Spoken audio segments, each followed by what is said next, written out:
Hello mga person! Heto na nga pala ang part 3 ng Christmas shopping natin. Ay window shopping nga lang pala.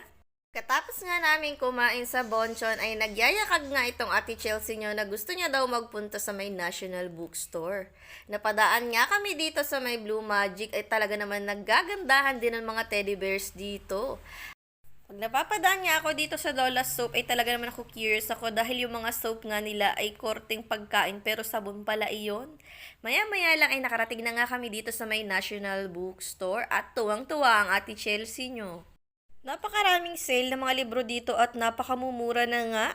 Nasulyapan ko nga parang nakita ko ang Katniel. Ay Diyos ko, hindi naman pala.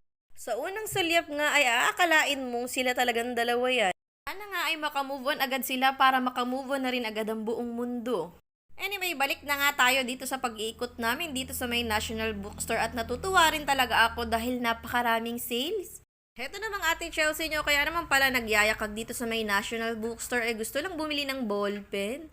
Ang sabi ko nga isa ka na, ipipila pa natin yan na isang ballpen lang naman ang bibilin mo. Ayan nga mga person, nakasale nga rin pala ang mga ballpen dito ng 10% off. Kung mapaparami ka siguro ng bili ay malaki rin talaga ang madi-discount mo. Napakarami pa nga iba't ibang klase ng libro dito na nakasale din.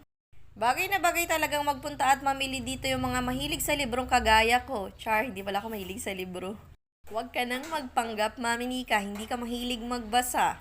Pagkalabas nga namin ng National Bookstore ay napansin ko nga itong Auntie Anne's. Parang bago nga lang yan dito dahil noon pagpunta namin dito ay wala pa ito. Nilapitan na tinignan ko nga dahil naamoy ko nga ang pagluluto nila ng pretzel dog na yun. Maya-maya lang ay naglakad-lakad na uli kami. Mas maganda nga tingnan ang malaking Christmas tree dito sa may bandang itaas at kitang-kita mo nga ang ganda-ganda talaga. Hindi nga nauubos sa mga taong nagpapapicture doon. Kanina nga ay nakisingit lang kami. Napadaan nga rin kami dito sa may Tom's World at gusto daw ng Ate Chelsea nyong maglaro. Kaya naman pinabili na namin siya ng token. Sabi ko nga ay laruin niya itong Gold Fort ngunit ayaw niya kaya naghanap-hanap pa siya ng ibang paglalaruan. Nakita niya nga itong candy fall at ito nga ang una niyang nilaro. Medyo hindi pa nga gamay ni Ate Chelsea niyo itong candy fall kaya naman agad-agad siyang umayaw dito. Maghahanap pa daw siya na mas marami siya makukuhang ticket. Nakatuwaan niya nga ang laruin itong Packfish. Talaga namang nakaka-amaze din at ang galing-galing. Tingnan niyo ang Ate Chelsea niyo, mukhang nagustuhan niya na nga ang laro ng Packfish. Parang yung nausong laro noon na Pac-Man, ito naman ay Packfish. Mukhang nagustuhan niya rin talaga ang paglalaro ng Packfish. Wiling-wili talaga ang batang ito. Maya-maya lang ay nanawa ng agad ang Ate Chelsea nyo doon sa may Packfish at tiyaya niya nga ang daddy niyang maglaro dito sa may Robot Storm.